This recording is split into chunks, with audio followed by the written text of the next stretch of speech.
Que descendió del cielo para dar vida a los hombres.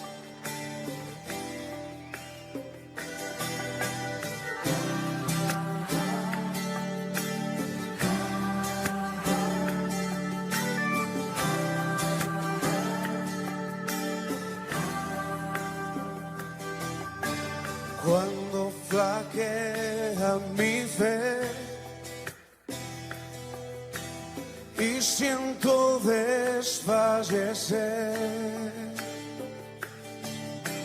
cuando no puedo seguir y faltan fuerzas en mí,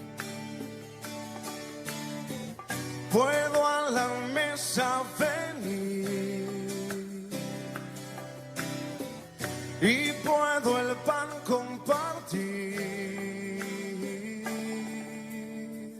Es Jesús el pan de vida, el maná de mi desierto, mi energía, mi sustento. Es Jesús el pan de vida, mi necesidad primera, y sin ti yo nada fuera, porque Jesús es pan de vida eterna.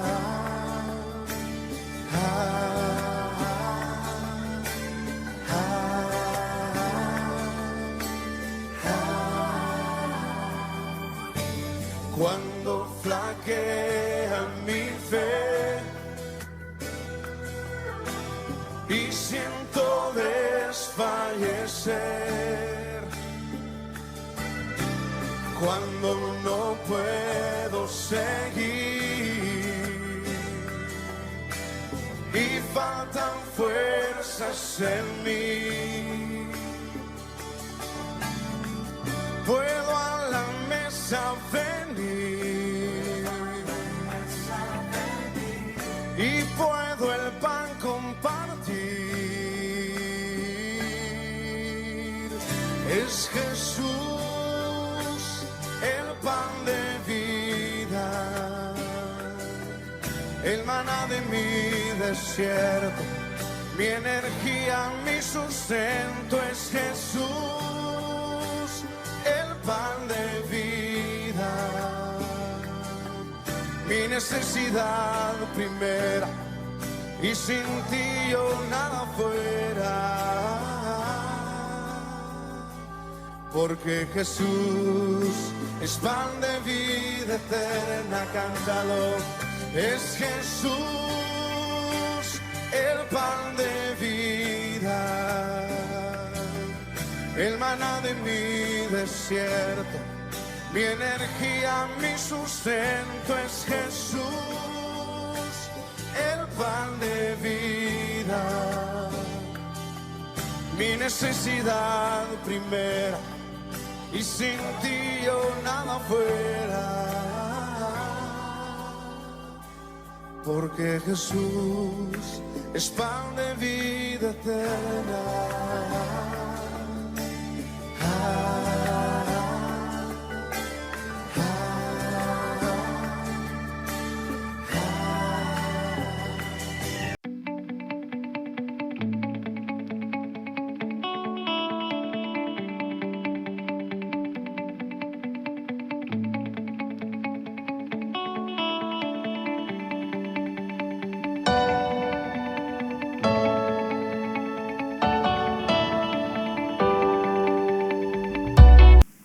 Bendiciones, hermanos, bienvenidos a compartir este tiempo de bendición que estamos compartiendo a través de las redes sociales, siempre disponiendo nuestro corazón para tener un encuentro con Jesús, el pan de vida, este tema tan bonito que estamos viendo desde la noche de anoche, un llamado urgente a la gran cena del Señor.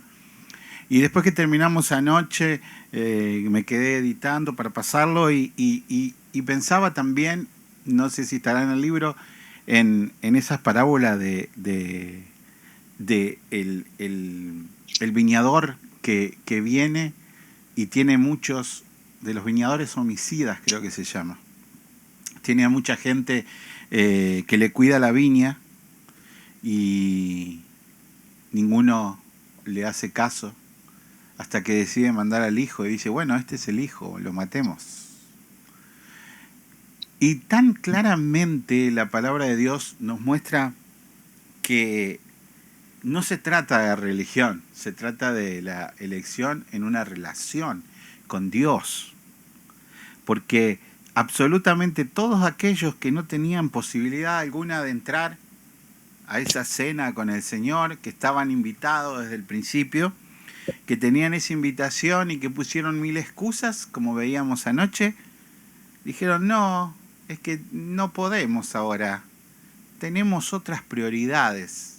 Primero, tenemos otras amistades, tenemos otras relaciones y después veremos si tenemos tiempo. Y realmente el Señor dijo, salgan a los caminos y agarren a todos los que no tenían posibilidad. Y nosotros salimos a los caminos, por mandato de Cristo, a llevar ese evangelio, porque nosotros no sabemos quién es elegido. Pero la palabra es bien clara, nadie puede venir a mí si mi Padre no lo atrae. Pero como ni yo ni Tomás, que está dando la clase, sabemos quién ha sido escogido por Dios, nosotros tenemos que dar esa palabra a todo el mundo, para que no quede absolutamente nadie sin la posibilidad de venir a Cristo. Bendiciones, Tomás. Buenas noches. Bendiciones, hermano. Bendiciones a todos mis hermanitos. Estamos para continuar y terminar con nuestro estudio sobre el llamado urgente a la gran cena de Dios. Amén. Gloria a Dios. Entonces, te pedimos, Señor, en esta noche, que tu Espíritu Santo sea hablándonos a través de mi hermano Tomás, que un carbón encendido llegue hasta sus labios, que puedas tú, Señor, hablarnos y que nuestro corazón sienta como sentían los discípulos de Maús, no ardía nuestro corazón mientras nos hablaba la palabra, que esa palabra en esta noche arda en nuestros corazones. Amén. Que nos encendamos Amén. con el fuego del Espíritu. Y te doy gracias por la vida de mi hermano Tomás, su llamado, su camino, su conversión, su vida dedicada a predicar el Evangelio. Gracias, Tomás. Amén. Bendiciones. Gracias, hermano. Bendiciones, gracias. Buenas noches a todos. Anoche hablamos del llamado urgente a la gran cena de Dios, que nos ejemplifica la evangelización, nos enseña el texto.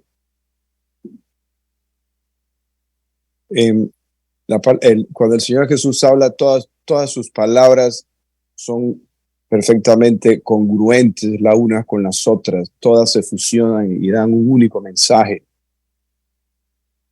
En el libro de Mateo, el capítulo 22 que hablábamos anoche, también habla de la cena que hace un señor invitando, un rey invitando a gente a venir a esa mesa que ya está aderezada, lista, y también la gente es renuente a venir. Terminan matando a los siervos de este rey que mandó a traer a los invitados, a los convidados. Tú decías ahora que quedó en tu corazón anoche otras palabras del mismo Señor con respecto a la viña.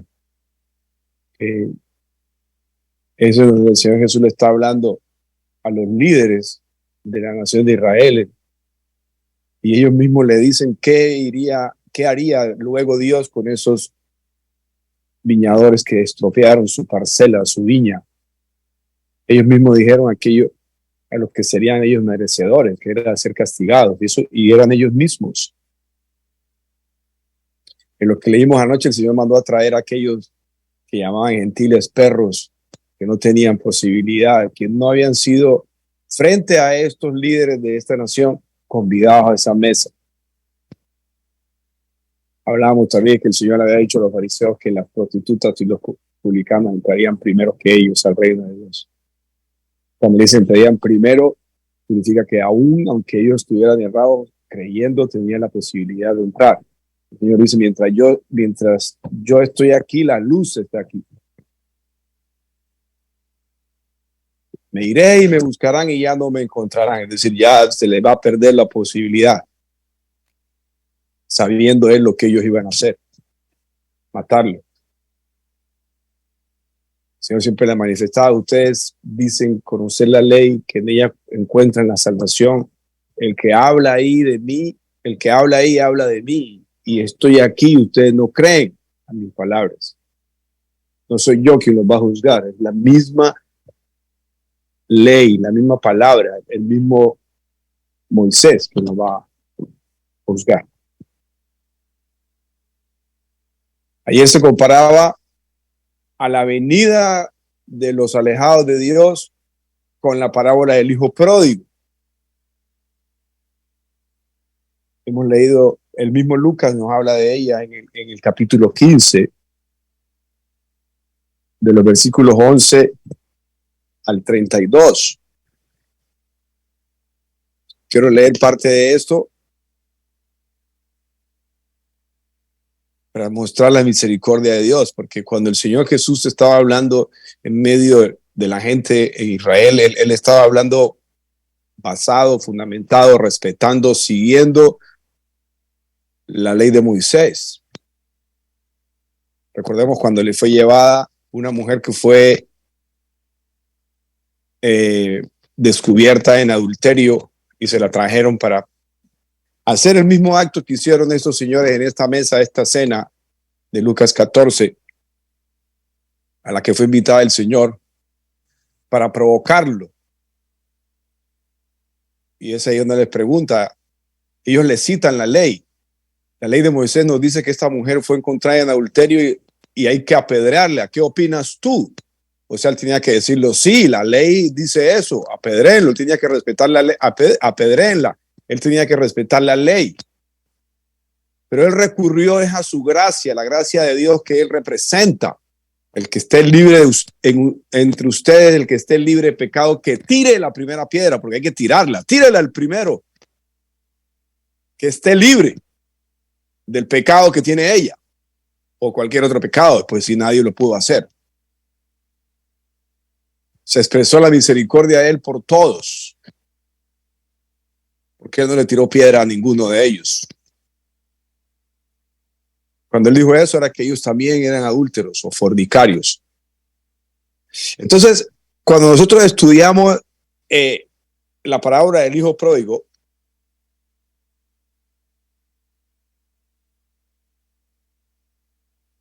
o el hijo perdido, tenemos que concentrarlo en la ley. Creo que hemos hablado anteriormente de eso. Vamos a leer la parábola del hijo pródigo y después vamos a leer Deuteronomio 21:18, en donde la ley reglamenta qué hacer con un hijo de este tipo.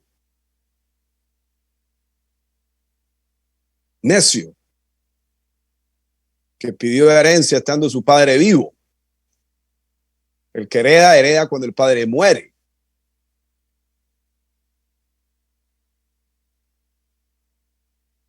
Entonces el versículo 11 dice, un hombre tenía 2 hijos, el menor de ellos dijo a su padre, padre, dame la parte de los bienes que me corresponde, y le repartió los bienes.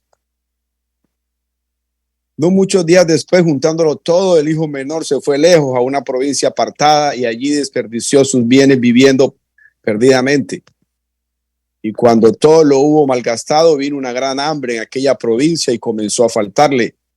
Y fue y se arrimó a uno de los ciudadanos de aquella tierra, el cual le envió a su hacienda para que apacentase cerdos.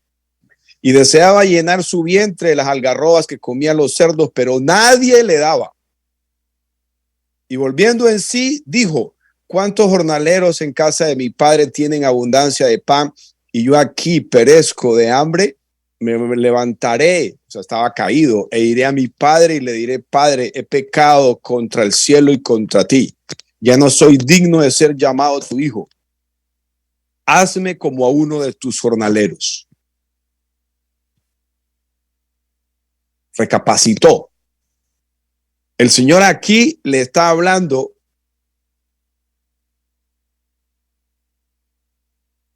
a publicanos, dice el versículo 1 del capítulo 15, a pecadores, a los fariseos y a los escribas que murmuraban diciendo: este a los pecadores recibe y con ellos come. En Juan 14, lo leíamos anoche, que el Señor fue invitado aquí atrasito. Juan 14 dice: el Señor fue invitado en un día de reposo a comer en la casa de un gobernante que era fariseo, y estos le acechaban. Versículo 1 de Lucas 14.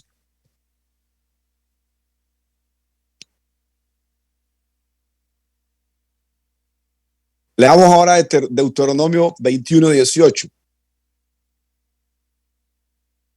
Jesús fue acusado de comer con pecadores y se sentó en la mesa de un pecador. Se sentó en aquellos que lo criticaban porque comía con pecadores. O sea que él comió aún con ellos, los más famosos, los de mejor posición, que eran pecadores. No había excusa, para todos hubo oportunidad. Entonces, Deuteronomio 21:18, ustedes lo pueden leer. Si alguno tuviera un hijo contumaz y rebelde, que no obedeciere a la voz de su padre ni a la voz de su madre, y habiéndole castigado, no les obedeciere, entonces lo tomará su padre y su madre y lo sacarán ante los ancianos de su ciudad y a la puerta del lugar donde viva. Y dirán a los ancianos de la ciudad: nuestro hijo es contumaz y rebelde, no obedece a nuestra voz, es glotón y borracho. Entonces todos los hombres de su ciudad, todos los hombres de su ciudad lo apedrearán y morirá. Así quitarás el mal de en medio de ti, y todo Israel oirá y temerá. Esta es palabra de Dios. Entonces, cuando el padre de Lucas 15 le da al hijo lo que pide, o parte de lo que le podía dar, y él va y lo dilapida, al volver, él tenía que llamar a su esposa, llamar a los ancianos, identificarlo, exhibirlo frente a los ancianos, y estos ordenarían que fuera el muchacho apedreado por el bien del pueblo de Israel, para sacar el mal de en medio de ellos y para que la población temiera a Dios. Esa era la situación en la que estaba Jesús. Igual con la mujer adúltera, igual con los que citaba el hermano a los que le dio su viña. Es lo mismo, todo es lo mismo. Y Jesús, siempre que dice estas palabras, está hablando en medio de los pecadores. Está hablando en medio de todo el rango de pecado que hay. Todos los niveles sociales de pecadores que hay. Ahí está hablando él. Su mensaje fue universal. Nadie se escapó de ello. Esto nos complementa a todo lo que hemos estado estudiando. Lo que el hermano sintió y nos comentó es lo mismo que he sentido yo ahora, y se lo comento. Yo no venía preparado para esto. Aquí ha salido y lo podemos comentar. Entonces el hijo pródigo debió ser apedreado. Los que estaban en la cena con el Señor en Lucas 14 o en Mateo 22 debieron ser condenados por Jesús ahí donde estaba, dijo, porque el Padre le ha dado a él la capacidad de hacer todo juicio. Aunque él no vino a juzgar a nadie, tiene la capacidad de juzgar porque su juicio es justo. Pero a nadie juzgó, a ninguno juzgó. Solamente está abriendo el entendimiento de todos, haciéndole ver el motivo de su pecado, lo que hay en su corazón, las excusas que ellos dan para no venir a él. exhibiendo las razones por las cuales ellos huyen de su palabra, mostrando las razones por qué tienen un corazón incrédulo, porque es lleno de pecado. No quieren que sus verdades sean exhibidas. Este hijo pródigo fue perdonado por su padre. Él le perdonó, no que haya derrochado su fortuna.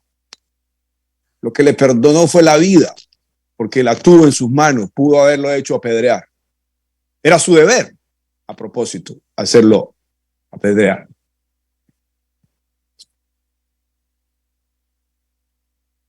Los padres debieron cogerlo y hacerlo apedrear.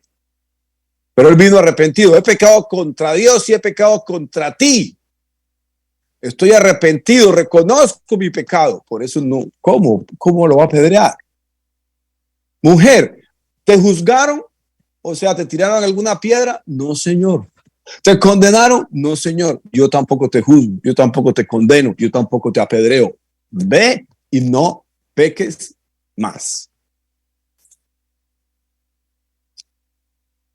En Proverbios 17:25, por favor, hermano.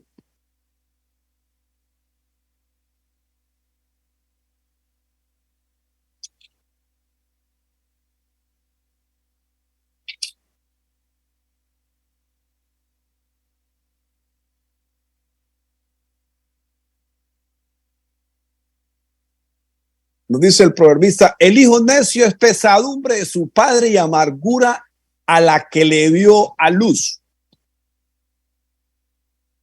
Entonces, si lo unimos a Deuteronomio 21:18,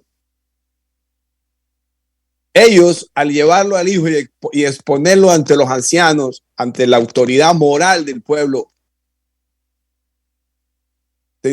exhibían su pesadumbre y su amargura. El padre su pesadumbre y la madre su amargura por este muchacho. Y entonces era como ojo por ojo, diente por diente. Se la merece, es necio, es terco, es rebelde, derrochador. Pues salgamos de esto, apedréenlo y damos un ejemplo para que los otros jóvenes no se comporten igual. Cuando Cristo viene, Él vence la ley, Él viene como autoridad moral máxima de Dios y dice: yo no apedreo a nadie, yo perdono a todo aquel que se arrepiente. Voy a morir por el pecado de todos, representando ese pecado yo poniéndome como cordero en un solo acto para perdonar el pecado de todos. Pero ustedes arrepiéntanse y crean en mi palabra.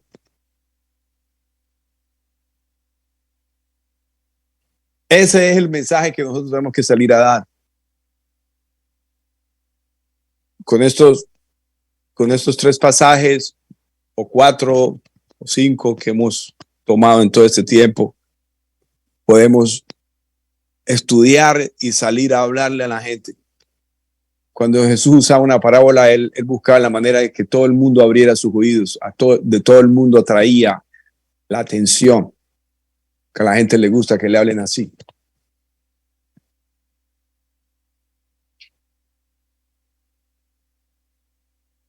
Y hermosa cosa cuando una persona entiende una parábola, quiere decir que ya está viendo y oyendo. Está viniendo de muerte a vida. Entonces anoche hablamos de los primeros versículos de Juan 14, hablamos del 15, creo hasta el 20,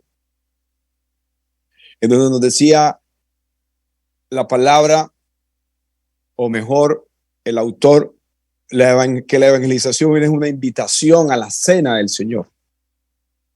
O sea, este llamamiento urgente a la cena del Señor es la proclamación del evangelio por parte de los hijos de Dios. La cena ya está preparada, el llamado es urgente. Es urgente el mensaje, es urgente hablar. Es un momento de emergencia en donde tenemos que hablar nosotros, los que hemos sido encomendados para ello. Dios es el que prepara la cena. Y el evangelio es un llamado a esta cena. Esta cena denota provisión, presupone la función indispensable de una invitación general, es decir, todo el mundo tiene las puertas abiertas para entrar a esta cena. Es una íntima comunión con el anfitrión, quien los invitó. El anfitrión y los huéspedes van a tener una relación de intimidad. Ese llamamiento mediante el evangelio a esta cena es urgente, es necesario, es vital, es de vida o muerte.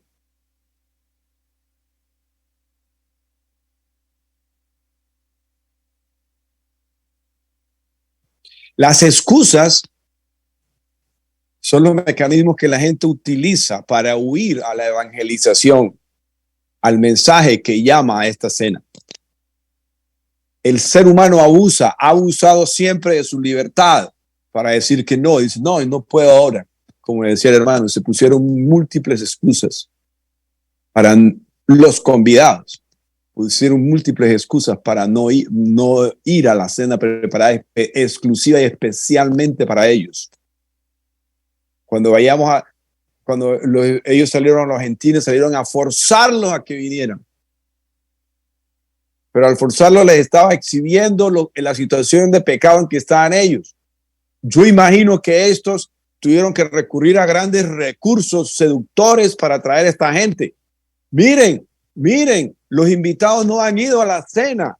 Y eran estos, los primeros de la nación. Eran estos, aquellos que los llamaban a ustedes perros, pero estos decidieron no ir. Pero mi Señor tiene abierta su casa para ustedes. Como decía aquella, creo que es samaritana, que fue a pedirle al Señor, que fue a orar por su hijo o hija. Y él le dijo que él no podía ir a los perros, sino que tenía que darle de comer a los hijos. Y ella le dijo, nosotros podemos los perritos comer de las migajas que caen de la mesa de los hijos. Y ahí, señora, usted tiene mucha fe. No he visto una fe como la suya en todo Israel. Se necesita de fe para entrar a esta mesa.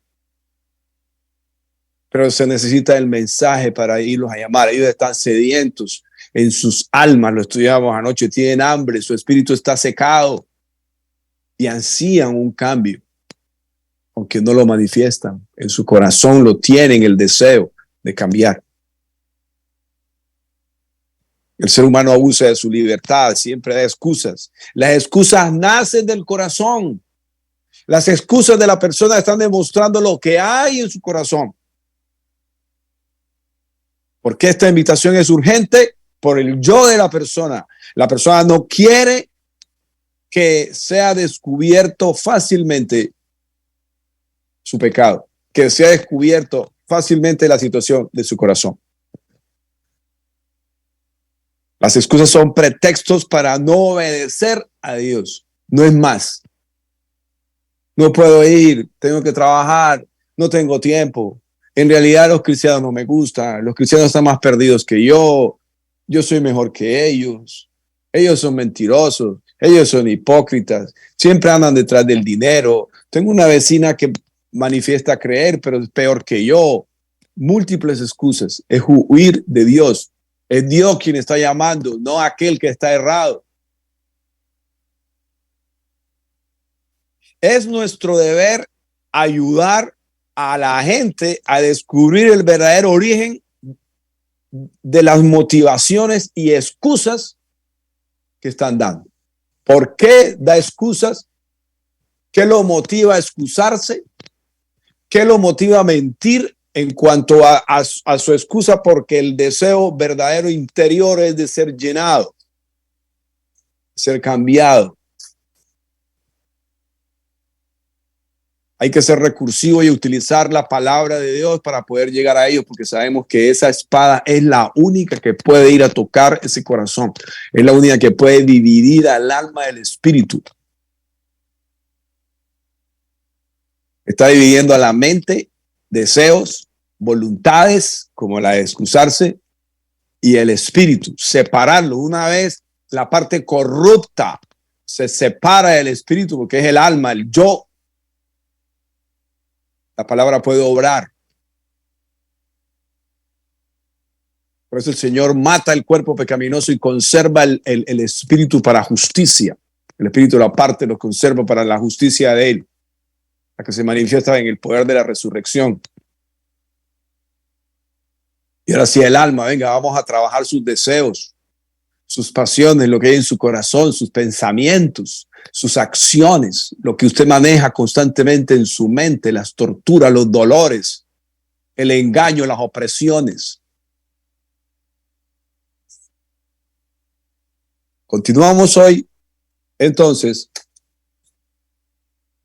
en nuestra página 166 del libro, el punto que está ahí determinado como 2, después de hablar de las excusas. El significado escatológico universal de la gran cena. Significado escatológico simplemente significa lo que manifiesta que va a suceder en el fin de los tiempos, al final de todo. Cuando venga el juicio final, cuando suene la trompeta. Significado escatológico universal de la gran cena. En el capítulo 14 de Lucas, los versículos del 21 al 24. Vuelto el siervo hizo saber estas cosas a su señor. Entonces, enojado, el padre de familia dijo a su siervo: ve pronto por las plazas, las calles de la ciudad, y trae acá a los pobres, a los mancos, a los cojos, a los ciegos. Y dijo el Señor, y dijo el siervo: Señor, se ha hecho como mandaste y aún hay más lugar. Dijo el Señor al siervo: ve por los caminos y por los vallados y fuérzalos a entrar para que se llene mi casa. Porque os digo que ninguno de aquellos hombres que fueron convidados gustará mi cena. Ninguno de ellos gustará mi cena. Es una determinación del Señor, de la casa, del Rey, de Dios.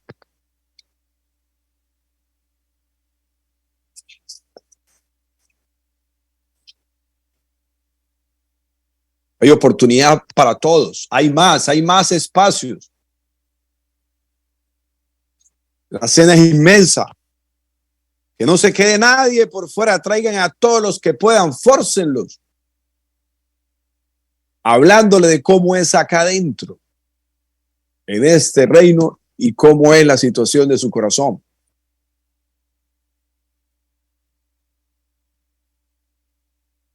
Traigan más gente. Es urgente. El dueño de la casa está hablando a tiempo. Es el final. Esto se va a acabar. Traiga que la mesa está servida. Vamos a celebrar las bodas del Cordero. Voy a celebrar la boda de mi hijo. Y todos están invitados. Los invitados principales han rehusado venir. Traigan a aquellos que eran distantes de mí más que ellos, y ahora los podemos hacer más cercanos. Vayan, mis siervos, y traigan.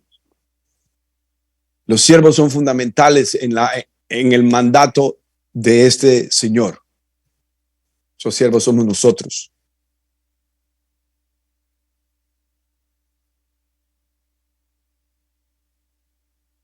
El privilegio de los líderes judíos es dado a los despreciables del pueblo. Nos lo explica en el versículo 21.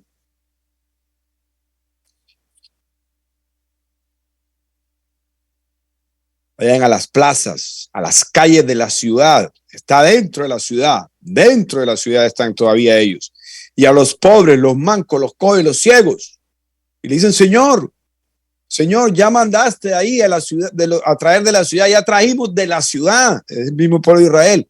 Ya trajimos de ahí a los que determinaste, pero todavía hay espacio. Bueno, entonces salgan de la ciudad ahora.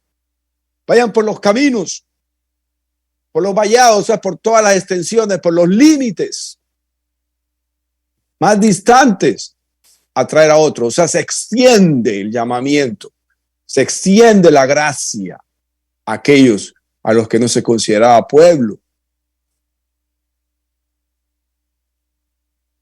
Por eso nos está hablando aquí que es el final. Es el significado que tiene esto aplicado al final de los tiempos. Los convidados iniciales son los judíos, a quienes les fue dada la palabra en primer lugar. Pero usted debe aprender. Pablo nos dice que estas cosas están escritas para bien nuestro, para que aprendamos. Ahora nosotros estamos en el primer lugar. No nos vamos a creer tan cómodos como aquellos de estas cenas, como aquellos a los que se les predicó todas estas parábolas. Estamos en el primer lugar y tenemos que mantenernos ahí. Si tú crees que estás bien estable, está bien. Cuida de no caerte. Ante sus excusas y pretextos para no aceptar el mensaje y los medios de salvación ofrecidos por Jesucristo, Dios abre la puerta a otro pueblo y se gira una segunda invitación. Esta invitación se dirige a todos los que no tienen otro albergue que las plazas y las calles de la ciudad. Se pueden entender estas palabras al pie de la letra, pues según el informe de Jesús a los enviados de Juan el Bautista, a los pobres es anunciado el evangelio. Recordémoslo, ese mensaje se lo mandó Jesús a los discípulos de Juan cuando Juan les mandó a preguntar si era él definitivamente el que habría de venir, y Juan había dicho que ese era el Cordero de Dios. Y de hacer saber a Juan lo que habéis visto y oído. Los ciegos ven, los cojos andan, los leprosos son limpiados, los sordos oyen, los muertos son resucitados y a los pobres anunciado el evangelio. Aleluya. Estos son los que él mandó a traer. Señor Dios mío. Estos son los que él mandó a traer. Por eso yo decía anoche, cuando ellos vinieron a la cena, ellos no entraron en el estado en que estaban, ya iban cambiados. Como el hijo pródigo, cuando vino del papá, ese no fue el mismo que estaba entre los cerdos, no, ese ya vino arrepentido, ya vino lisito, acomodadito. Por eso le pusieron anillo, nueva ropa y se hizo fiesta en su nombre. ¿Cómo? ¿Debió ser apedreado? No, yo le he perdonado, le he cambiado sus vestimentas, estaba muerto, ahora está vivo.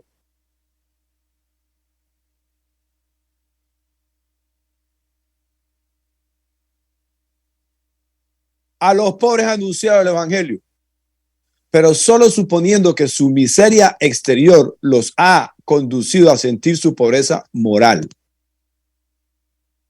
Solo este sentimiento los hace capaces de aceptar la invitación, responder a ella y entrar a la sala del festín. Es decir, ellos cuando van a entrar tienen que saber, hombre, ustedes no tenían invitación, aquí la tienen, y ellos sabían que no la tenían.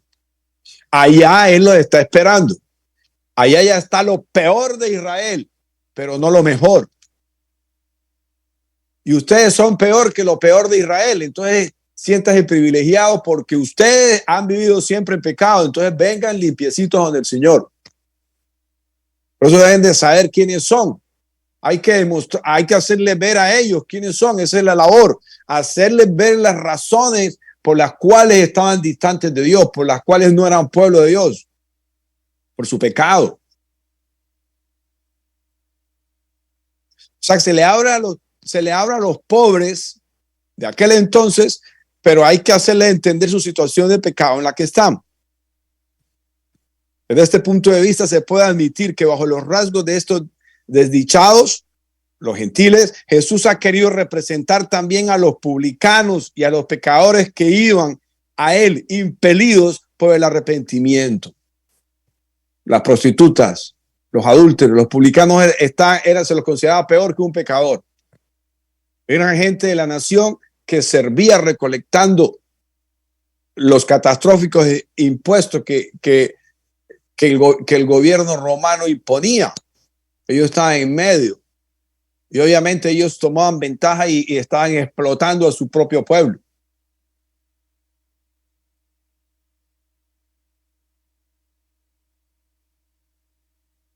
Ahora Jesús ha corrido la cortina de la sala del reino para revelarles a estos empedernidos religiosos y legalistas que no es la grandeza humana la clave para la salvación.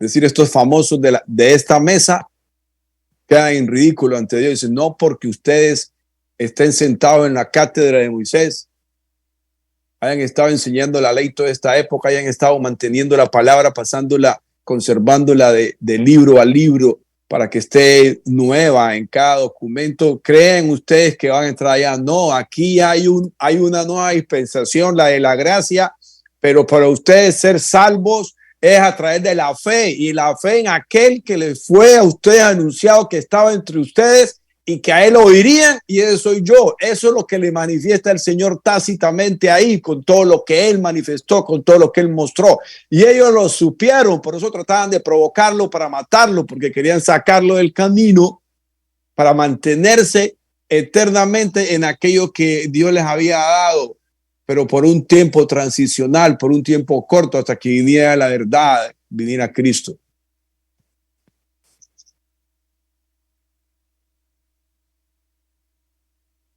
Naamán era famoso y era general y cubría su lepra. Y Dios le puso una esclava que los sirios habían tomado, y Naamán la tenía en su casa sirviéndole, una niña de Israel que lo olía todos los días, y yo sé que ella también lo veía, y ella también veía las ropas de él que salían manchadas de sangre. Y quién más para saber de la lepra que un hebreo.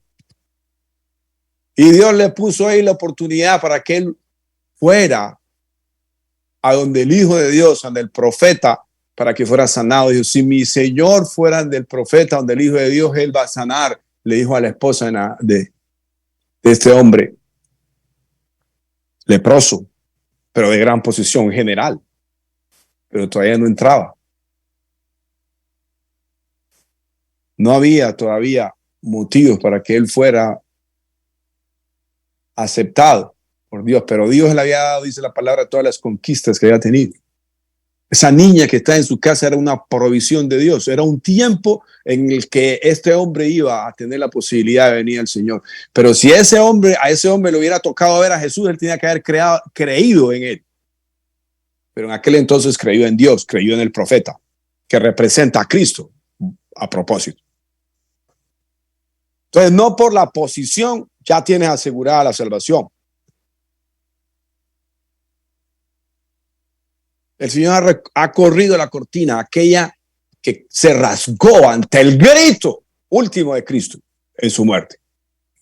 Se rompió la separación entre Dios y el hombre, y todo el mundo tenía acceso a ella. Todos estos cojos, sordos, pobres, perros, tenían la oportunidad de entrar mediante la fe. Ese es el trabajo de hoy en día, ir a traer perros a que entren. Nosotros fuimos perros después, ya entramos. Ahora Jesús ha recorrido la cortina en la sala del reino para revelarles a estos empedernidos religiosos y legalistas que no es la grandeza humana la clave para la salvación. Más bien, esa grandeza es la que obstaculiza que la gente vea la verdadera necesidad, la cual hace estragos en el alma. Eso es lo que nosotros vemos hoy. Los que están sentados en la mesa cenando con el Señor. Eso es lo que nosotros vemos hoy. Eso es lo que nos muestran los medios. La gente que está en grandes posiciones. O apóstatas, gente que manifiesta ser de fe y oran en contra de la palabra de Dios, creyendo que ellos pueden hacerlo sin que hayan absolutamente nada en contra de ellos, sin que nada les pase. El enojo de Dios, representado aquí por el padre de familia, se convierte en gozo al mandar al siervo, nuestro Salvador, o sea, Cristo, a dar esta gran oportunidad a los que los fariseos veían como pecadores, publicanos, galileos, extranjeros y demás gente indigna. No obstante, esta segunda invitación se mantiene dentro de los límites de la ciudad. Ese está todavía adentro obrando el Señor. Porque dentro del pueblo había otros que esta gente sentada en la mesa consideraba que eran perdidos. Sobre todo los que eran cojos, ciegos, mudos. Se los consideraba que estaban bajo maldición por pecado.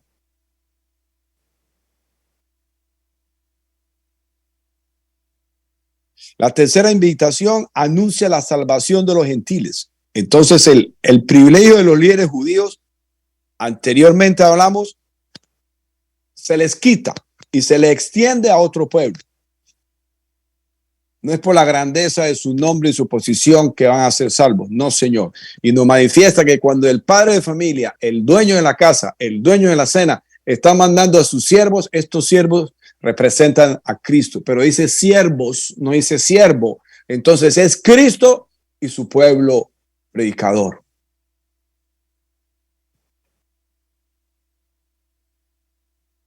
O sea que de allá estamos delegados. El Señor nos está hablando a nosotros aquí. La tercera invitación anuncia la salvación de los gentiles. Versículos 22 y 23. Y dijo al siervo, Señor, se ha hecho como mandaste y aún hay lugar. Dijo el Señor al siervo, ve por los caminos y por los vallados y fuérzalos a entrar para que se llene mi casa. Él quiere que la casa se llene. La tercera invitación estaba reservada para otra gente, los que andaban errabundos por los caminos y por los vallados. Esta lista de invitados se extiende mucho más allá de la ciudad, más allá de Israel, a los gentiles. Aquellos que eran considerados por los judíos como perros y a quienes ellos habían desechado, fueron incluidos en esta última invitación. Universal. Es una invitación para todos, en todas partes, para todas las naciones. Ustedes me serán testigos en Jerusalén. Ustedes me serán testigos en Samaria y hasta el resto del mundo. Mateo no habla de esta tercera invitación en el capítulo 22 de Mateo. ¿Será porque él escribió para los judíos y no consideró apropiado mencionar esta última parte de la parábola? No sabemos por qué Mateo no lo escribe. Creo que tampoco tenemos por qué saberlo si no está escrito.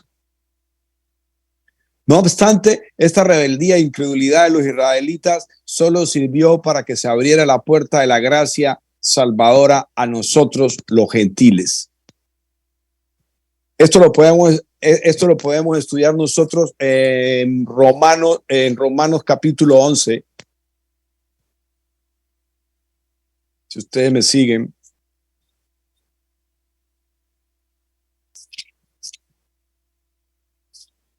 Esta rebeldía e incredulidad de los israelitas solo sirvió para que se abriera la puerta de la gracia salvadora a nosotros los gentiles. Es decir, Dios los llamó a necedad.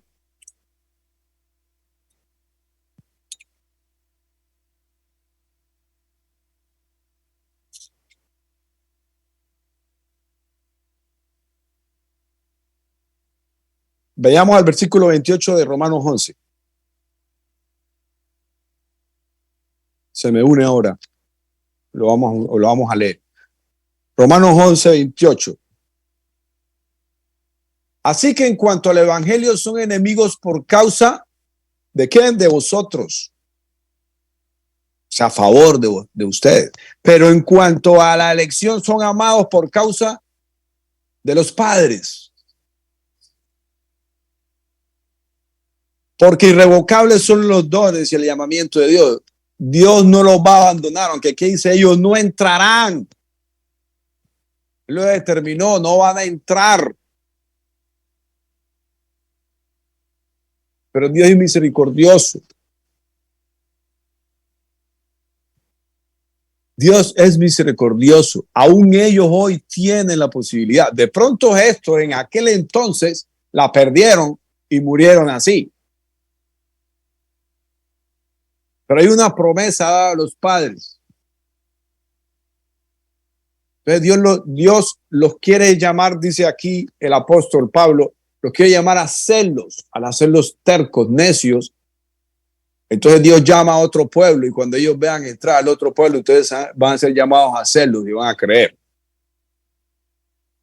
Así que en cuanto al evangelio son enemigos por causa de vosotros, pero en cuanto a la elección son amados, pues Dios todavía los ama por causa de los padres. Porque irrevocables son los dones y el llamamiento de Dios. Pues como vosotros también en otro tiempo eran desobedientes a Dios, que es la posición de estos gentiles que están siendo llamados, pero ahora habéis alcanzado misericordia por la desobediencia de ellos. Así también estos ahora han sido desobedientes para que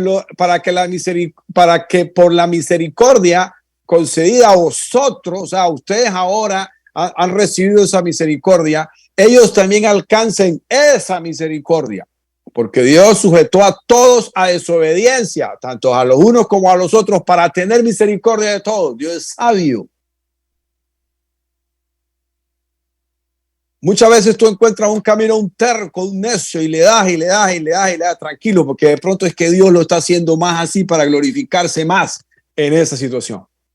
Pero no es de dejar de persistir. Al final vas a ver la gloria manifiesta. Y vas a decir, no, si este salvó, puede volver a otro. Entonces, volvemos al texto. No obstante, esta rebeldía e incredulidad de los israelitas solo sirvió para que se abriera la puerta de la gracia salvadora a nosotros los gentiles. Pablo dice, digo pues, han tropezado los de Israel para que se cayesen en ninguna manera, pero por su transgresión vino la salvación a los gentiles para provocarlos a hacerlos. Y su transgresión es la riqueza del mundo.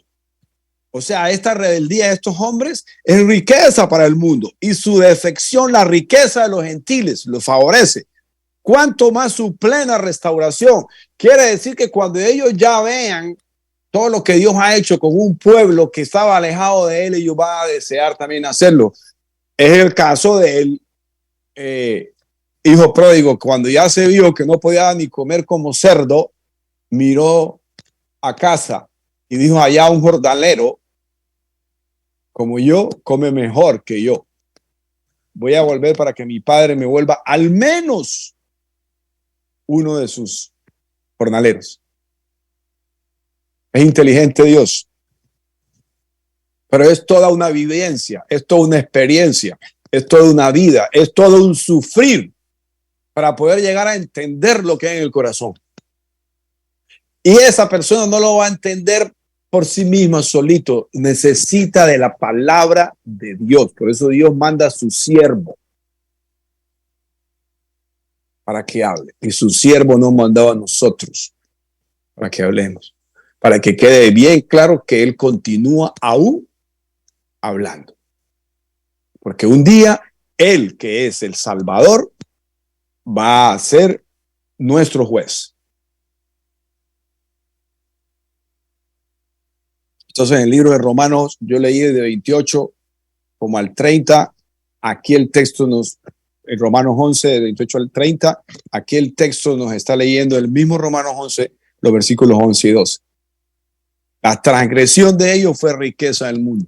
La rebelión de ellos movió la gracia de Dios hacia los apartados, alejados, que no participaban de esa gracia de Dios. Dios es fiel a sus promesas y tiene que proveer los medios para que la descendencia de Abraham según la carne sea restaurada, aunque nada será hecho fuera de Cristo y su obra.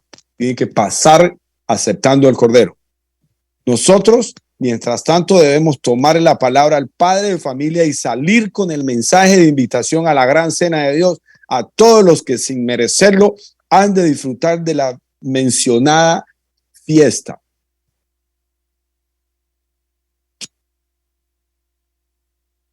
El versículo 33 de este mismo capítulo 11 dice Pablo, oh profundidad de las riquezas de la sabiduría y de la ciencia de Dios.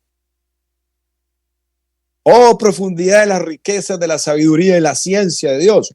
Cuán insondables son sus juicios e inescrutables sus caminos. Porque ¿quién entendió la mente del Señor, o quién fue su consejero? ¿O quién le dio a él primero para que le fuese recompensado? Porque de Él y por Él y para Él son todas las cosas. A Él sea la gloria por los siglos. Amén. Entonces Dios sabe lo que Él está haciendo. Él expone cosas que nos permite conocer, pero hay misterios que Él se reserva para Él.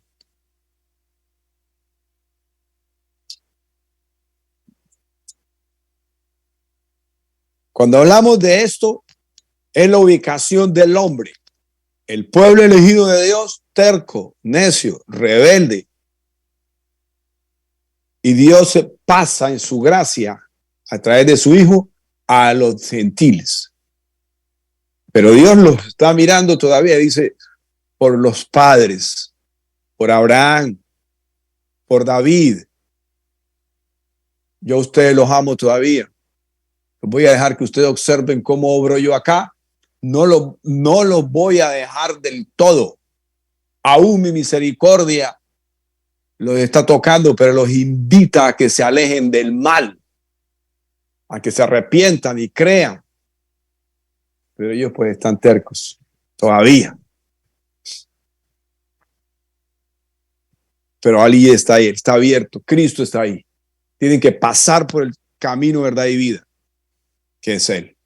Uno escucha muchas enseñanzas de profesores hebreos que dicen que pues que ese tal Cristo no significa nada. Ellos cortan, llegan nomás hasta la ley de Moisés y esperan a un Mesías que venga como hombre a restablecer a su nación, a reunirlos a todos en ese pedacito de tierra. Qué visión tan mínima frente a un Dios tan grande.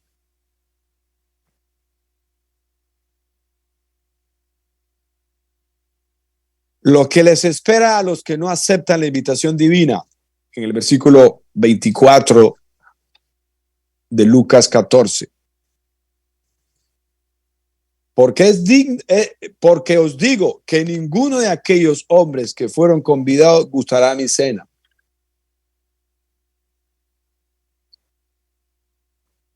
Esa es la consecuencia. Eso es lo que les espera. Pero Cristo, sin embargo, está ahí. ¿Quién puede cambiar esto? Sino el mismo Dios a través de sus predicadores, poniendo su palabra, su espada en el corazón de esta gente. De todas maneras, es el mismo Dios que tiene que tener misericordia de ellos.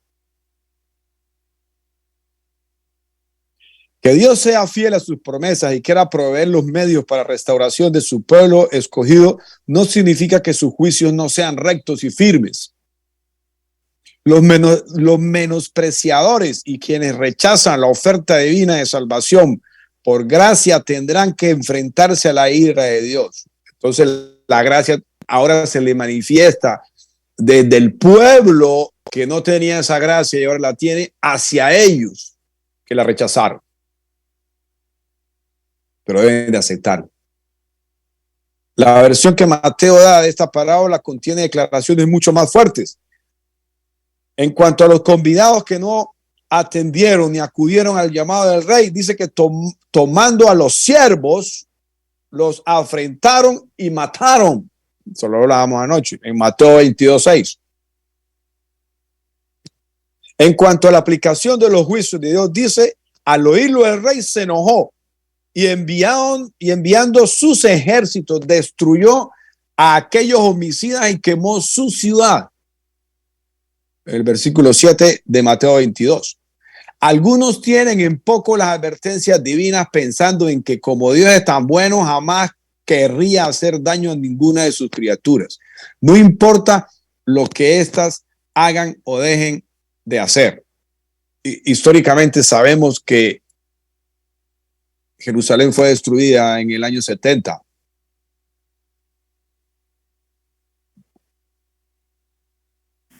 Acá hay un error, Esta es la falsa... Tomás. Acá siempre sucede un error cuando estamos en el mundo y creemos en un Dios que no es el verdadero. Nosotros pensamos, nuestra mente y la religión nos ha enseñado eso que vos decías recién. ¿Cómo Dios te puede mandar al infierno? No, es que Dios no te envía al infierno. Todos estamos camino al infierno. Dios salva a los que deciden estar con Él. Es distinta la visión. Dios no envía a nadie al infierno. Todos vamos al infierno por decisión propia.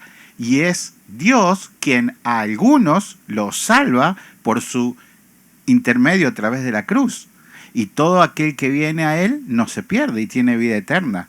Pero en nuestra mente se ha hecho al revés y la religión se mete en nuestro corazón y dice, no, lo que vos decías, ¿cómo un Dios tan bueno puede mandar a alguien al infierno?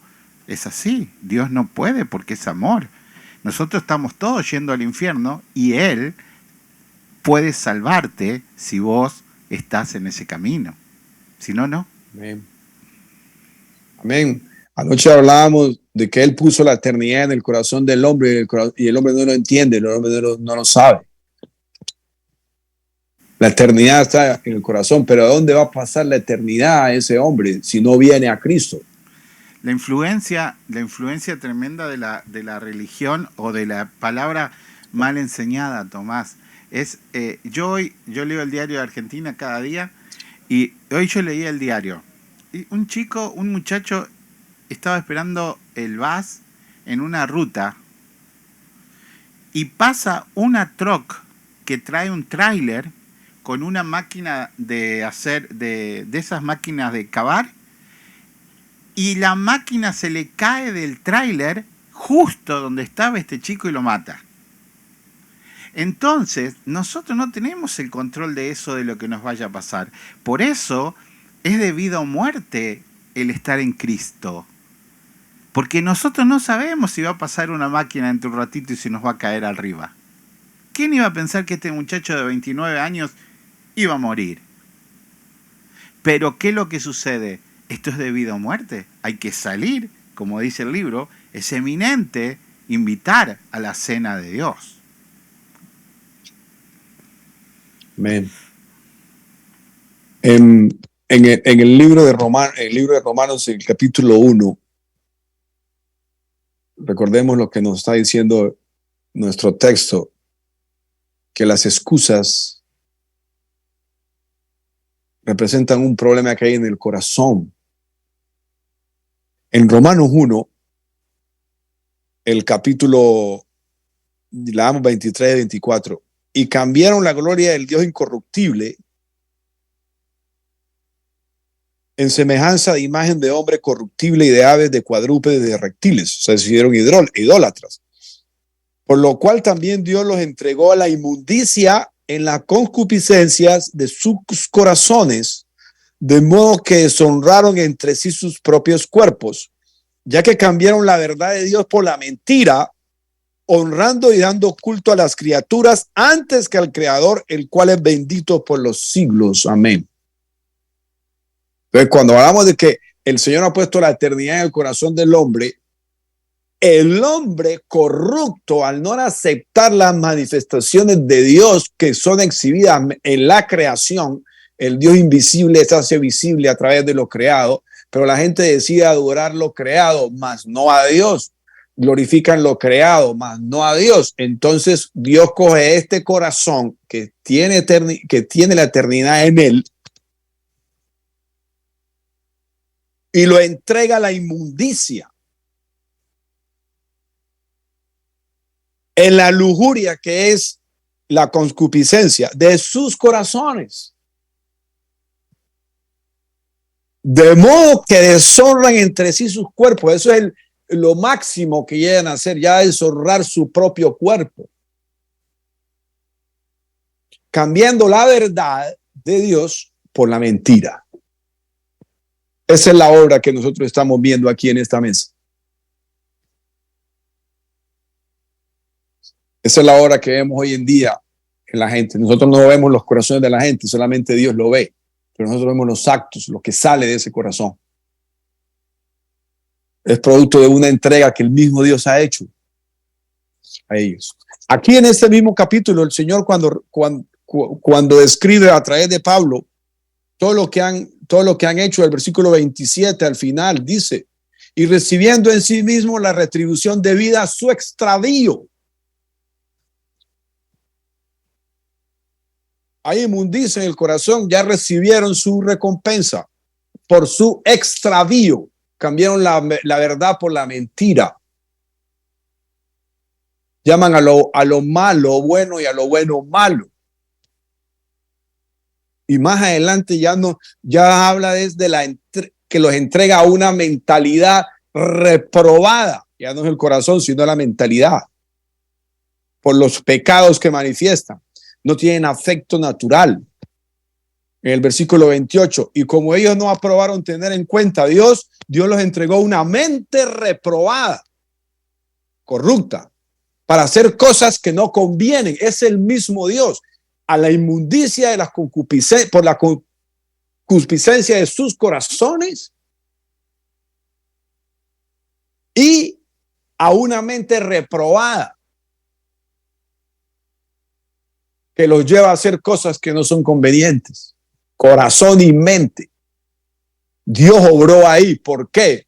Por su pecado, por su idolatría, porque lo cambiaron a él, por lo creado, en donde manifiestan otra clase de adoración y se destruyen.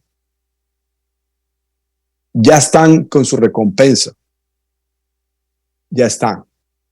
Por eso es un corazón y una mente corrompida. Y la corrupción es irreversible. Quiere decir, no pueden volver a lo que originalmente eran.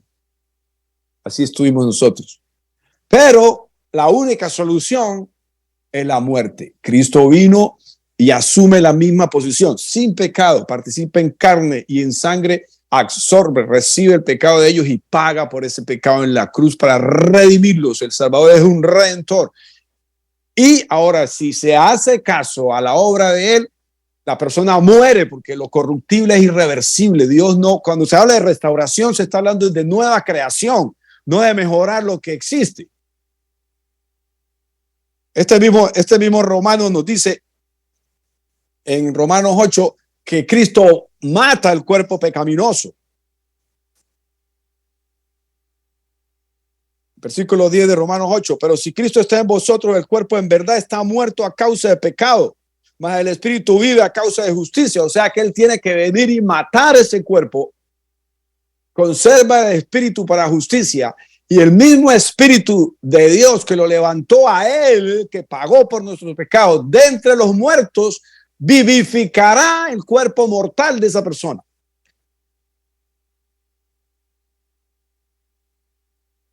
Entonces, lo que nosotros vemos es un estado incorruptible mental y del corazón, un espíritu muerto, gente que no puede escuchar y no puede ver, pero la persistencia de la palabra de Dios los trae a vida. Levántate tú que duermes y te alumbrará Cristo. Por eso es hablar, predicar la palabra, no a nosotros, no predicar al hombre. Nosotros predicamos la palabra de Dios. Ejemplo claro para nosotros el Señor Jesucristo. Es lo que hizo fue hablar, lo que escuchó decir al Padre.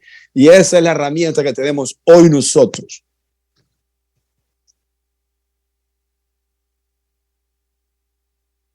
El ejemplo que da el hermano, una persona está parada en una calle y se fue. ¿En qué estado se habrá ido? Que Dios haya tenido misericordia. Que Dios hasta última hora puede obrar.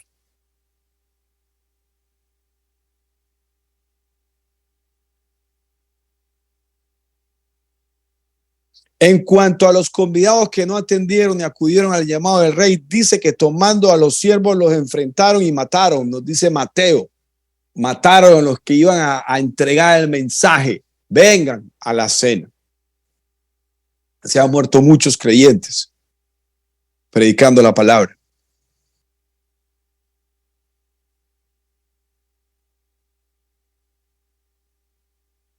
Voy a retroceder un poco. Algunos tienen en poco las advertencias divinas, ahí fue donde estuvimos, pensando en que como Dios es tan bueno, jamás querría hacer daño a ninguna de las criaturas. No importa lo que éstas hagan o dejen de hacer. Eso es el gran error de que habla mi hermano pastor. Esta es la falsa esperanza de que los que juegan con las cosas de Dios y viven una vida desenfrenada pueden ser salvos. Se olvidan de que la paciencia de Dios tiene un límite, pues si bien uno de los atributos es la bondad, otro de igual importancia es su justicia. Hemos hablado de los atributos de Dios. Ya citamos Juan 3:36, donde Jesús mismo explica que el que rehúsa creer en el Hijo no verá la vida, sino que la ira de Dios está sobre él. Esas son palabras de Juan el Bautista, pero se les considera que son palabras del Señor.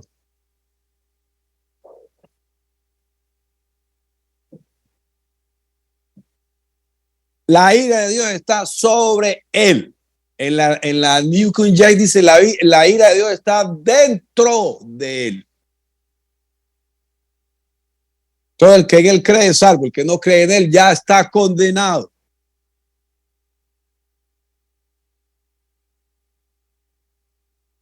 Entonces hay tiempo en la vida de una persona para venir a él. Cuando la hermana daba el testimonio de la noche, hermanos, cuando ya vamos nosotros a evangelizar, nos ven y salen corriendo y se meten a las tiendas, están huyendo de Dios por vergüenza. Aunque la hermana no lo haya visto así, yo creo que ya lo vio, está siendo efectiva. Así huyeron de Cristo. La conclusión que presenta Lucas es de por sí muy terminante, porque os digo que ninguno de aquellos hombres que fueron convidados gustarán de mi cena. Lucas 14:24. Es una parábola, ¿no? No los voy a invitar por segunda vez, ya rehusaron, no vienen. Ellos están felices en sus propiedades, están felices en sus propios caminos, en sus propios deseos. No van a comer de mi cena. ¿Cómo valora este hombre su mesa? ¿Qué es lo que hay en ella que él la valora tanto? Porque él sabe lo que es fundamental para el hombre. Y eso lo tiene él. Todo el que tenga sed, que venga a mí y beba.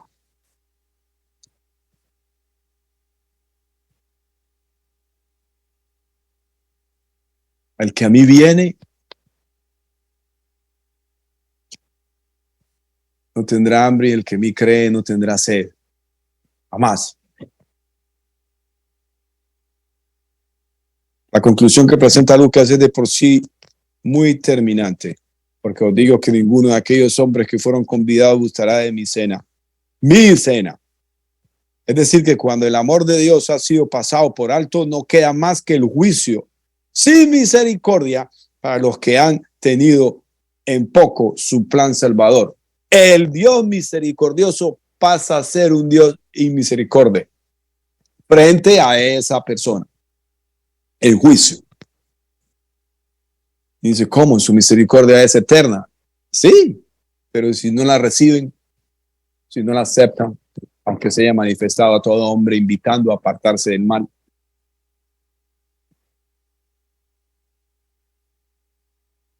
A veces uno habla con la gente y dice, no, pues ese es el Dios tuyo, yo lo respeto, pero pues yo no lo veo así.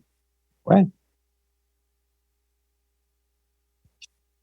Un día me decía, creo que les comenté esto a ustedes una vez a una persona hablándole, muy intelectual ella, muy grande, como estos de aquí de la mesa que están con el Señor. Me dijo, mira, este mundo es tan ocupado que no hay espacio para Dios. Le digo, ¿cómo? No cabe Dios en la mente del ser humano. No hay tiempo para él. O sea, que mira a Dios como un concepto abstracto que no tiene cabida en todo lo que ya está escrito y dicho en este mundo. La narrativa de este mundo no tiene ningún espacio en blanco en donde pueda entrar una palabra dicha por Dios o dicha por un creyente.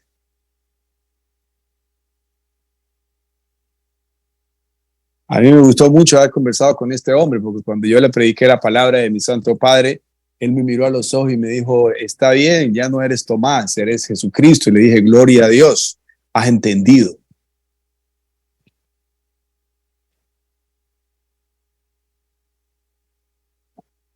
Yo amo a esta persona, pero la conversación que yo tuve fue una conversación con Satanás. No es este pobre hombre. Yo hablé con Satanás.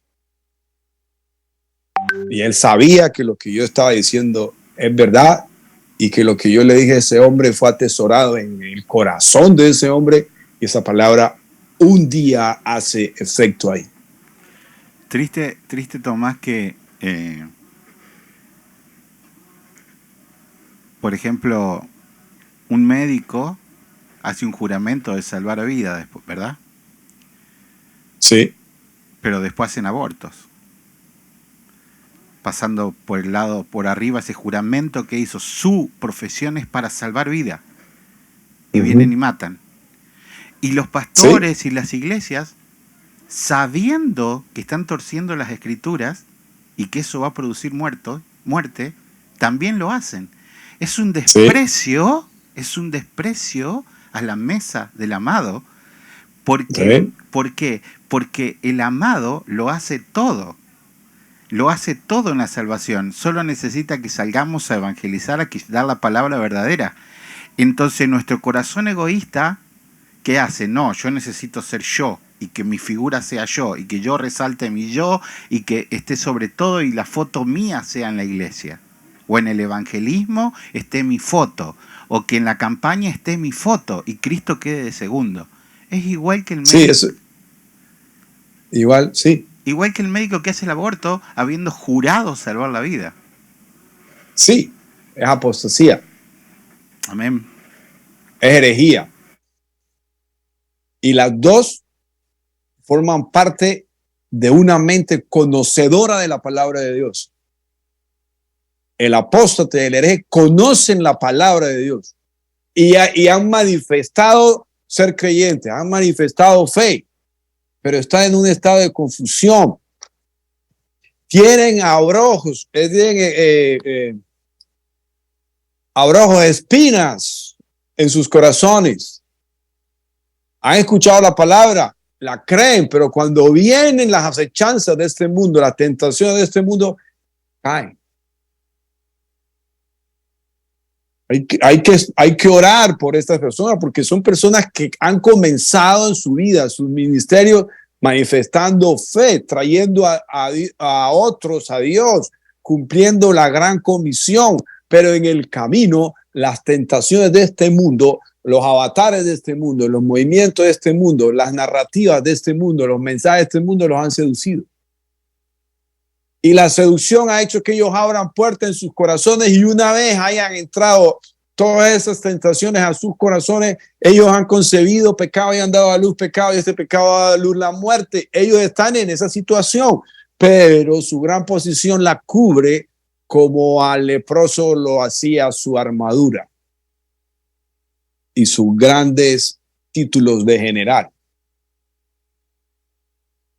Por eso ahora estaba diciendo, si tú, como dice el apóstol Pablo, si tú sientes que tú estás bien parado, cuídate de no caer. Para caer solamente necesita estar parado. Es el enemigo es astuto, él sabe por dónde entra.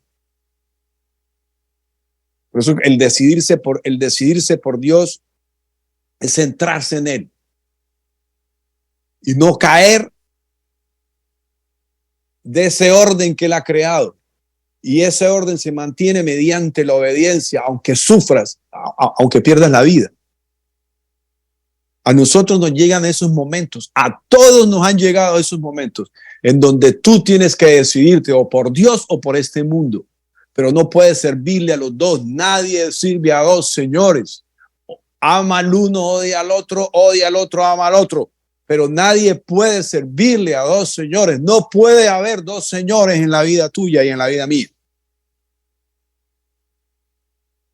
Esto es de valientes. Pero nosotros tenemos muchos valientes en la palabra que nos sirven de ejemplo. Abraham es un gran ejemplo. Padre de la fe. O sea, somos hijos de él por la fe. Y él es el dueño de Jesucristo, porque a él fue prometido un hijo.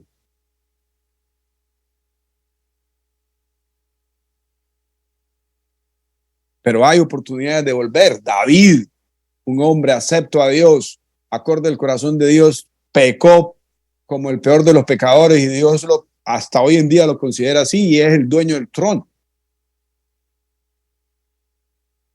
humanamente hablando, él es el dueño del trono. A él fue prometido.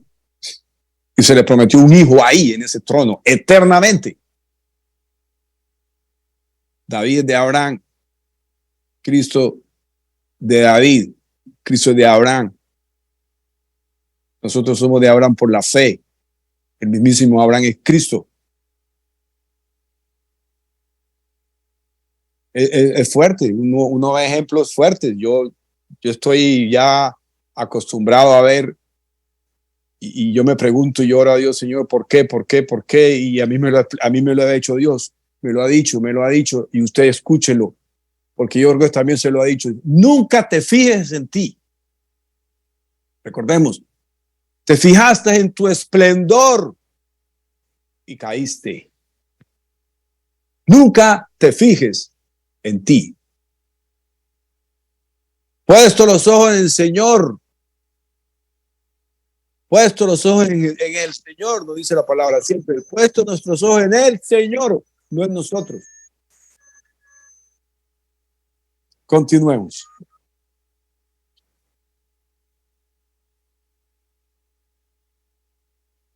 Temamos pues, no sea que permaneciendo aún la promesa de entrar en su reposo, donde dice el apóstol, alguno de nosotros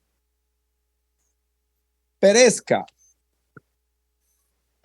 no haberlo alcanzado. Voy a leerlo de más atrás. La conclusión que presenta Lucas es de por sí muy terminante, porque os digo que ninguno de aquellos hombres que fueron convidados gustará de mi cena.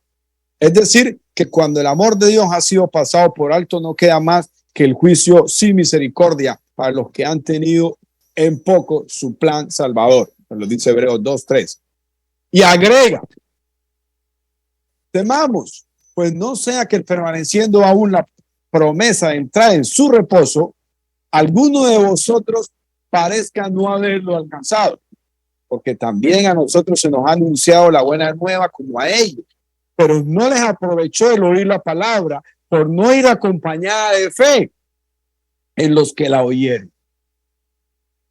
Uno puede ver muchas personas que parecen creer.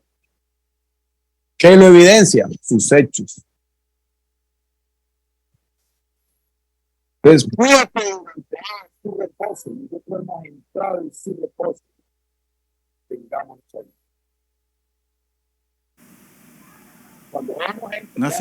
No sé qué le pasa al audio, Tomás. ¿Se te movió el cable o algo?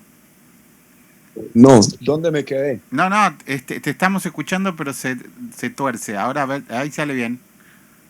Deje el cable entonces. Sí, ahí está bien. Perfecto. Entonces, entrar al reposo de Dios es por la fe en la palabra de aquellos que nos han hablado. Y nosotros que hemos creído, hemos entrado de la... Ahí está. ¿Está bien? Sí, fíjate, ¿está conectado a la tabla? ¿A la computadora la tengo conectado? ¿Al cable? Me está perturbando.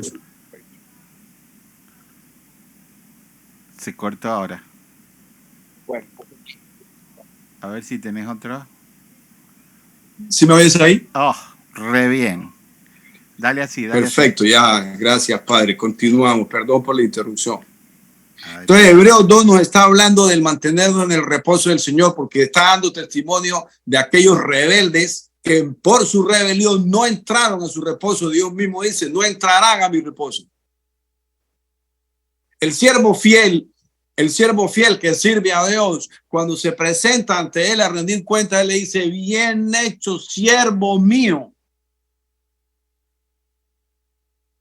En poco has sido fiel, en grandes cosas te pondré.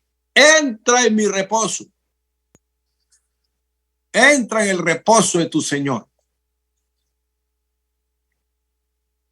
Yo creo que nosotros estamos viviendo, los creyentes, en ese reposo, pero hay que mantenerse ahí.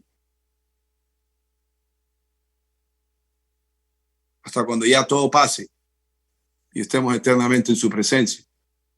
Pero mientras sea que estemos ausentes de Él, o sea que estemos presentes ante Él, tenemos que agradarle.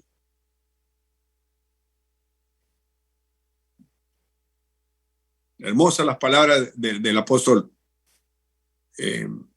Pablo, creo que de Filipenses 3, que habla que lo ha dejado todo por amor a Dios y lo ha considerado todo por basura, por el conocimiento de este Jesucristo y de Él en la cruz. Eso hay que vivirlo. Nosotros estamos en constante choque con las cosas de este mundo y tenemos que sostenernos, mantenernos en nuestro compromiso con el Señor, en nuestra fe en Él, en nuestra permanencia, en comunión con Él. Todo lo que vemos, todo lo que discernimos es precisamente para mantenernos y obrar, orar, hablar, permanecer en Él, obedecerlo, para que el orden que Él ha creado entre Él y nosotros, o nosotros que hemos entrado a su orden mejor, hemos entrado a su reposo, nos mantengamos. Él quiere que nosotros nos sostengamos. Él nos sostiene con su mano, pero nosotros tenemos que decidirnos a actuar como Él. La obra es esta: imítalo. Imítenme a mí como yo imito a Cristo. Como hijos amados de Dios, imiten a Dios. Como Cristo amó a la iglesia y murió por ella. La lavó mediante el lavamiento de la palabra. Entonces hay forma de hablar. Tienes que estar inmerso en la palabra de Dios para de ahí llenarte y actuar. Tienes que poner en obra ese carácter de Cristo hasta donde tú más puedas. Tus errores van siendo por Él controlados día a día. Él te va cambiando, te va formando día a día, pero tienes que mantenerte caminando con el Altísimo, viendo al invisible. Eso solo lo podemos vivir los de fe, viendo al invisible. No es película, es verdad. Él está frente a nosotros. Hoy más que nunca debemos tomar en serio esta invitación de Dios a la gran cena del Evangelio. Estamos viviendo en los últimos días de la dispensación de la gracia. Esto no es la dispensación de la ley o la de los patriarcas. No, esta es la de la gracia. De la gracia inmerecida de Dios, que ha sido expuesta, dada a nosotros en su Hijo Jesucristo, en quien debemos creer, a quien tenemos que recibir para nacer de nuevo y ser considerados hijos de Dios. Jesús comparó estos tiempos previos a su segunda venida en los días de Noé. La gente escuchaba el mensaje del patriarca y veían su afán por construir el arca de la salvación para todos los que quisieran entrar, pero nadie atendió su llamado. No vivió lo de Cristo, es Cristo anticipado. Mas como en los días de Noé, así será la venida del Hijo del Hombre. Pero no es que cuando Cristo viene, ahí va a ser que esto es como en los días de Noé. No, esto ahora es como en los días de Noé, como en los días de Lot. Nosotros estamos en medio de un Sodoma y un Gomorra, pero nosotros tenemos la luz, la gloria. Somos la luz de este mundo. Por eso él dice, ustedes son la luz de este mundo. Quiere decir que el mundo está en tinieblas. Mas como en los días de Noé, así será la venida del Hijo del Hombre.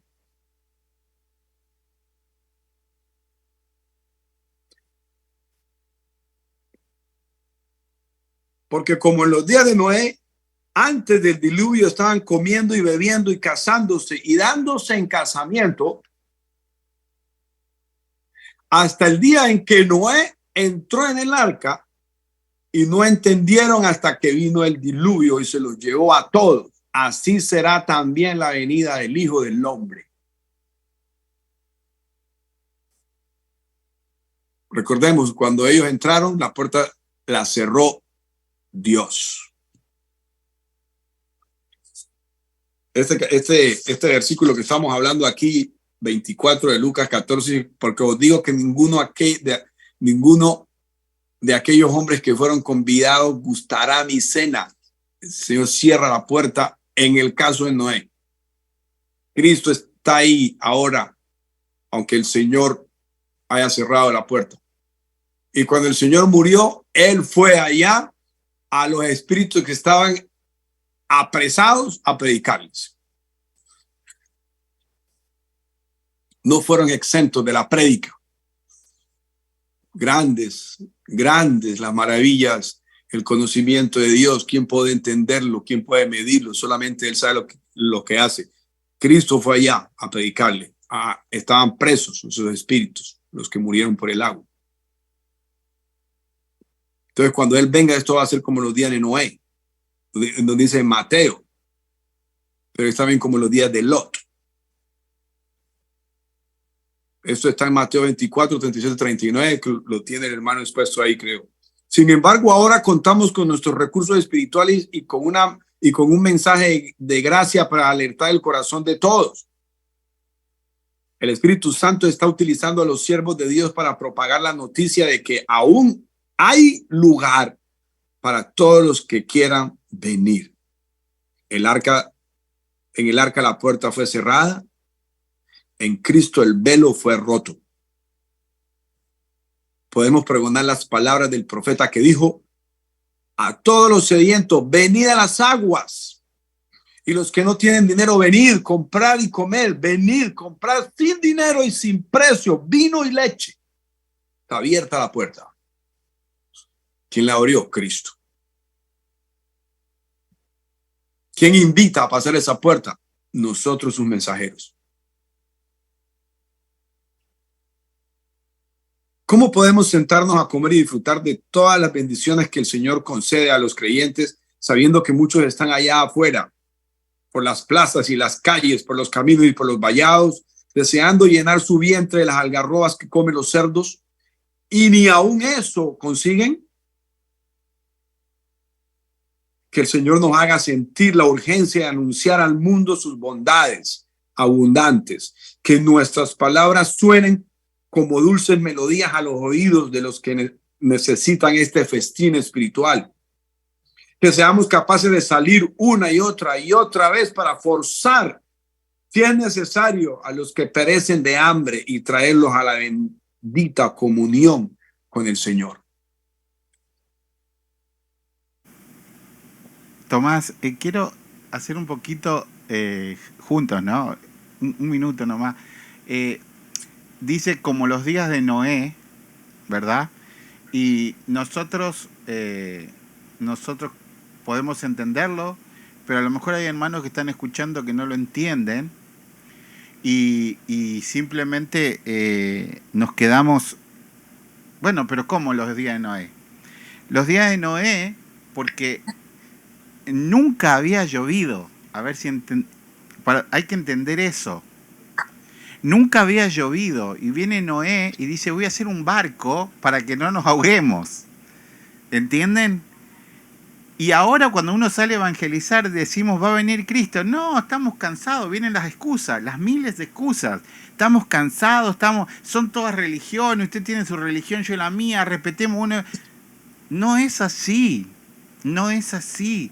Por eso dice el Señor como los días de Noé, en donde la gente nunca había visto el agua, nunca había visto una lluvia, porque no había llovido nunca en la tierra.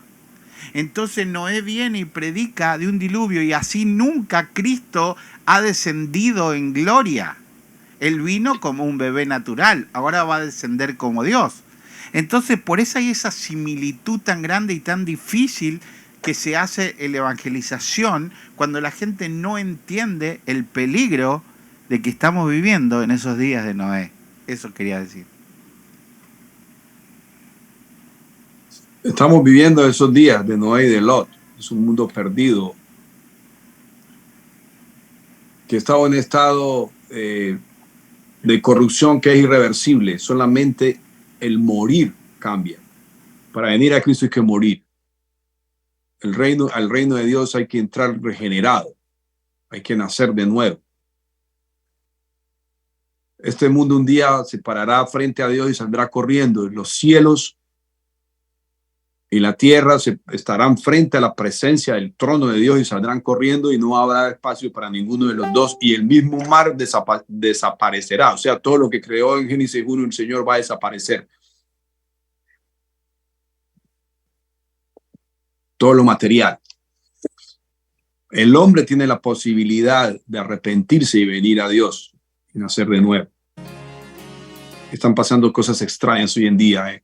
Al sur de California, en el sur de California nevó. Eso es un área caliente. Y aunque estemos en invierno, allá el frío no es como aquí. Y nevó abundantemente. Entonces se va a decir, no, son cambios climáticos. Siempre está temblando en todas partes. A mí, pues yo no quiero hablar del asunto de Siria,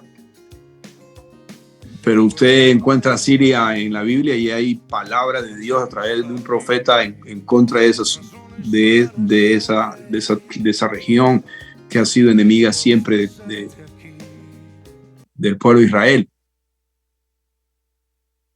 Estamos viendo la forma como cada día hay más guerras, hay más destrucción. No hay conciencia. Y el hombre cada día quiere sacar a Dios y ponerlo más lejano de su ambiente. Ya se quiere destruir cada día más la obra de Dios. Cuando Él dijo, tienen que ser como los niños para venir a mí, y ahora los niños son los más afectados desde el vientre de sus madres. Cuando la eternidad se ha establecido en esas criaturas que han sido escogidas para servir a Dios desde el vientre de la madre. Él los puso ahí, el autor de la vida y de la muerte. Él engendra ahí. Él es el autor de la vida. ¿Por qué? Porque es obra en contra de Dios. Ya hoy en día uno no sabe cómo dirigirse a un hombre o una mujer, porque para uno es hombre o mujer bíblicamente, no hay otra forma, pero para el hombre puede ser 120 o 140 diferentes géneros reconocidos por la ONU. Entonces, Sodoma y Gomorra, obviamente que está aquí, sino que cuando el Señor nos muestra Sodoma y Gomorra, nos lo describe el estado en que está. Nosotros aquí lo vemos hasta donde alcanzamos a ver. Lo demás, no sabemos, como dice el apóstol Pablo, lo que hacen en secreto, pero sus obras nos permiten entender qué pueden estar haciendo. El Romanos 1 que leímos ahora es la destrucción de la humanidad que no responde a la manifestación de Dios en la creación para darle gloria. Pero el hombre sí tiene el deseo de glorificar a alguien, pero no lo hace con Dios, lo hace con lo creado. Se llena de inmundicia su corazón y se corrompe su mente y ya tiene una condena dada, una retribución a su extravío. Cuando dice extravío, está diciendo que está en el sitio inadecuado, con el comportamiento erróneo, que lo aleja de Dios y de su presencia y lo hace merecedor de una condena eterna. Esto es lo que tenemos hoy en día al frente. Por eso hay que estar orando por todos, como mandó Pablo a Timoteo. Tienes que orar por todos los que están en autoridad, todos los que están en honra. Hay un proverbio, no me acuerdo qué proverbio es, pero dice, todo aquel que está en honra y no lo entiende va a morir como las bestias. Por favor, búsquelo, hermano, usted que es más rápido que yo. Todo aquel que está en honra y no entiende, morirá como las bestias. Nosotros estamos en honra y entendemos que en honra estamos y tenemos que vivir para morir en el Señor. Proverbios. Si vamos a morir. ¿Proverbios qué? Proverbios 49-20. ¿Proverbios o Salmos? No. Todo aquel que No, está es Proverbio. Todo el que está en honra y no entiende morirá como las bestias. No sé si sea Salvo o Proverbios.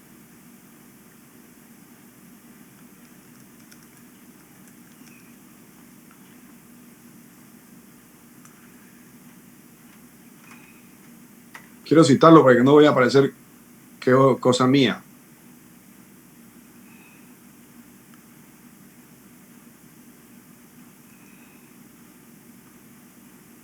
Perdónenme mi memoria.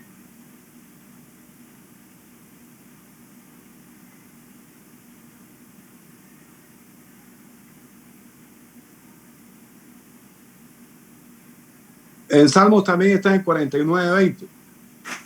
En Salmos 49:20.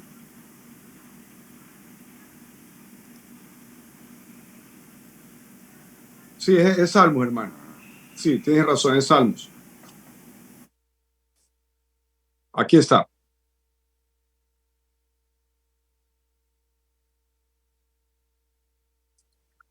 Aquí está, en la Reina Valera. El hombre que está en honra y no entiende, semejante es a las bestias que perecen.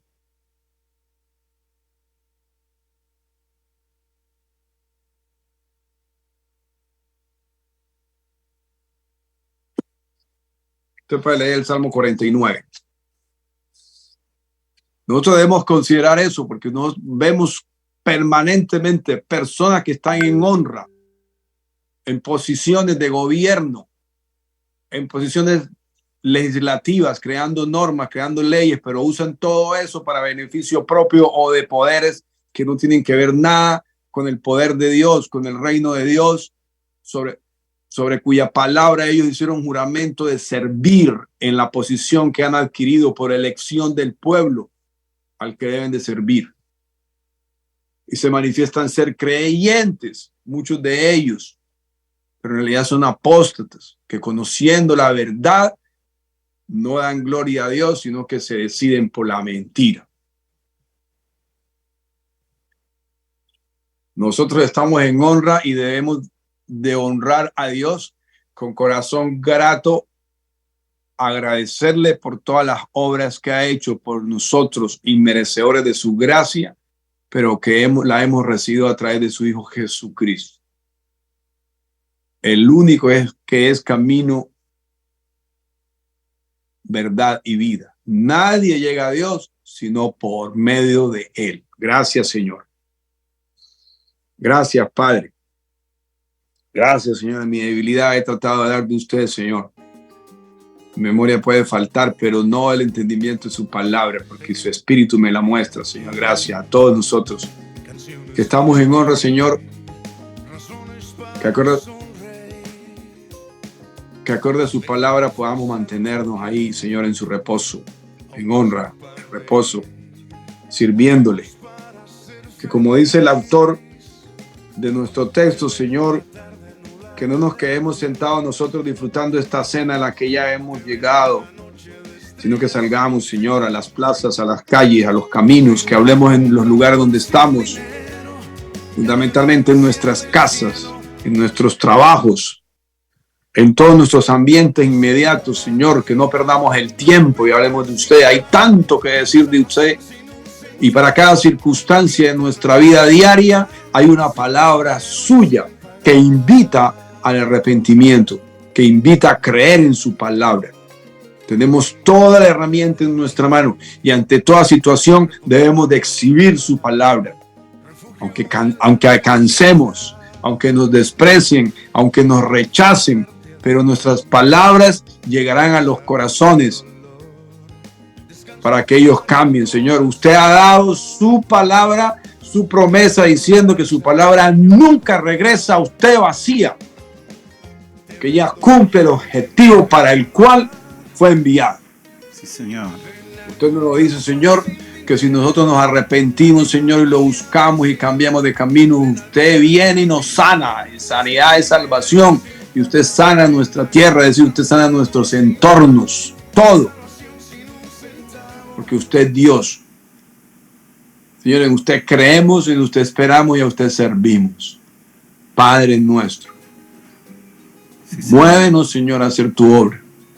Sé tú obrando a través de nosotros que hemos dispuesto nuestros corazones hacia ti. Oh, Señor, alzamos nuestros ojos a su monte y de ahí viene su socorro. Clamamos a usted, Señor, y usted de su santuario nos ayuda. nos provee.